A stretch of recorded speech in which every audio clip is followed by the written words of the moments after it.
Em nome do Pai, e do Filho, e do Espírito Santo. Amém. Ó Espírito Santo, nos conceda a graça de compreendermos a palavra do Senhor e a docilidade de acolhê-la em nosso coração. Nossa Léxio Divina, contexto de João 8, de 27 a 35.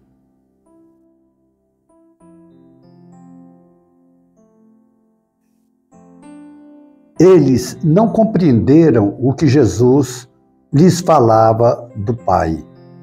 Disse-lhes então Jesus: quando tiverdes elevado o Filho do Homem, então sabereis que eu sou. E que nada falo por mim mesmo, mas falo como me ensinou o Pai. E quem me enviou está comigo, não me deixou sozinho, porque faço sempre o que lhe agrada. Tendo Jesus assim falado, muitos creram nele. Disse então Jesus aos judeus que nele haviam crido: se permanecerdes na minha palavra, sereis verdadeiramente meus discípulos, e conhecereis a verdade, e a verdade vos libertará. Responderam-lhe: somos a descendência de Abraão e jamais fomos escravos de alguém. Como podes dizer, tornar-vos-eis livres? Jesus lhes respondeu: em verdade vos digo, quem comete pecado é escravo. Ora, o escravo não permanece sempre na casa, mas o filho aí permanece para sempre. Palavra da salvação. Glória a vós, Senhor. Lembremos-nos que a Léxio Divina, o leitor orante, ela tem 4 passos. O primeiro deles é nós procurarmos compreender a palavra do Senhor. E é importante que a gente possa meditar um pouco, nos abrirmos à graça para que o Espírito Santo venha nos dar esse entendimento, que vem também com o estudo, com a compreensão. E Jesus começa hoje dizendo: quando tiverdes elevado o Filho do Homem, então sabereis que eu sou. Aqui tem muita coisa para nós compreendermos. Essa expressão Filho do Homem, o F maiúsculo, o homem maiúsculo, tem algo grandioso para entendermos. É o cumprimento de uma profecia lá em Daniel, que fala do poder de Deus. Aqui se cumpre esse poder daquela profecia. Mas é também o entendimento de que Jesus é humano, é o Filho único de Deus, mas também é humano. Ele toma a nossa carne, ele toma a nossa humanidade. Deus que se faz humano e que nunca mais deixa de ser humano. Ele, Deus e homem, numa pessoa só, 2 naturezas.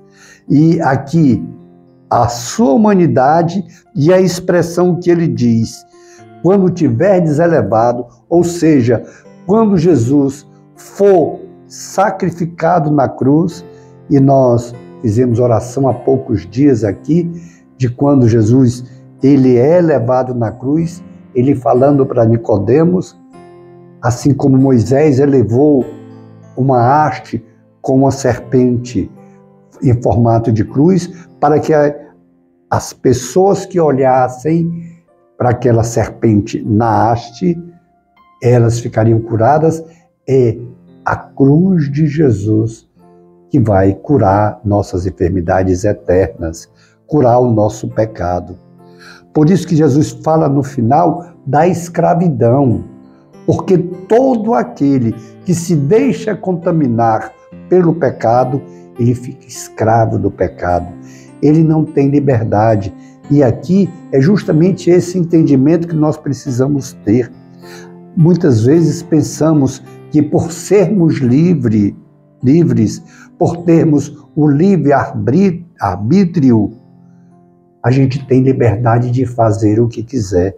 Mas o que quiser segundo a vontade de Deus. Essa é a verdadeira liberdade. Eu sou livre para fazer o bem. Somos livres para fazer o bem, porque essa liberdade para pecar, isso deixa de ser liberdade, passa a ser escravidão. Escravidão do mal, escravidão do pecado, escravidão do sofrimento e da morte. E Jesus fala aqui que é a cruz. Quando tiverdes elevado o Filho do Homem, então sabereis que eu sou. Esse eu também com o E maiúsculo e o S. Eu sou. A mesma expressão de quando Moisés, na sarça ardente, ele perguntou, porque Deus fala para ele libertar o povo da escravidão do Egito, e Moisés pergunta, e quando eu for falar com o faraó, eu vou dizer quem é que me mandou? E aí Jesus diz, Jesus não tinha nascido ainda, Deus diz para Moisés, diga que o eu sou lhe mandou. Aqui Jesus usa a mesma expressão, eu sou. Ou seja, Jesus está falando aqui da sua divindade, assim como falou da sua humanidade, quando disse, quando levantardes o Filho do Homem. Só nesse versículo aqui nos dá esse entendimento da divindade de Jesus. Jesus é Deus, mas dá também da humanidade, o Filho do Homem, ou seja, é humano e é divino. E olha que ensino Jesus vai nos dar também agora. Quem me enviou, ou seja, o Pai que me enviou, está comigo. Nunca me deixou sozinho, porque faço sempre o que lhe agrada.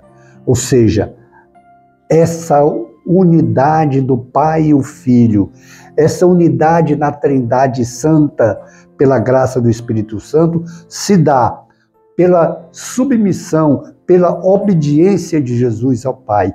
Em tudo eu faço o que lhe agrada, sempre faço o que lhe agrada. O que é que esse texto diz para nós? Será que nós fazemos sempre o que agrada ao Pai ou pensamos numa liberdade que não é liberdade, e sim libertinagem para nos fazermos escravos do pecado? Ou livres em Deus? São dois pontos que nós temos que decidir. Sim, porque não dá para ficar em cima do muro. Não dá para, às vezes, fazer a vontade do Pai e outras vezes a nossa vontade, as concupiscências da carne, as tentações serem aceitas. Aqui Jesus diz, eu nunca fiquei sozinho, o Pai nunca me abandonou, porque faço sempre o que lhe agrada. É esse convite que o Senhor Jesus faz a você e faz a mim. Fazer sempre o que agrada a Deus. E como é que eu sei que vou fazer sempre a vontade de Deus, o que agrada a Deus? Está aqui o caminho. A Sagrada Escritura, de uma maneira especial, o Novo Testamento. E especialissimamente os Evangelhos. Por isso que é importante, diariamente, essa nossa leitura orante, essa nossa Lexio Divina, porque diariamente a nossa oração é com a Palavra de Deus. E a Palavra de Deus é que vai nos mostrando o caminho, os passos que nós temos que dar para fazer em tudo a vontade de Deus. Façamos então esse compromisso agora, de com todo empenho, com toda dedicação, fazermos sempre a vontade de Deus. Depois, contemplemos as maravilhas do Senhor em nossas vidas. Glória ao Pai, ao Filho e ao Espírito Santo, como era no princípio, agora e sempre. Amém. E pela intercessão de Nossa Senhora do Carmo, de São José, de Francisco, Teresinha e João Paulo II, e o santo da nossa devoção, Abençoe-nos o Deus Todo-Poderoso, o Pai e o Filho e o Espírito Santo. Amém. Face de Cristo, resplandecei em nós.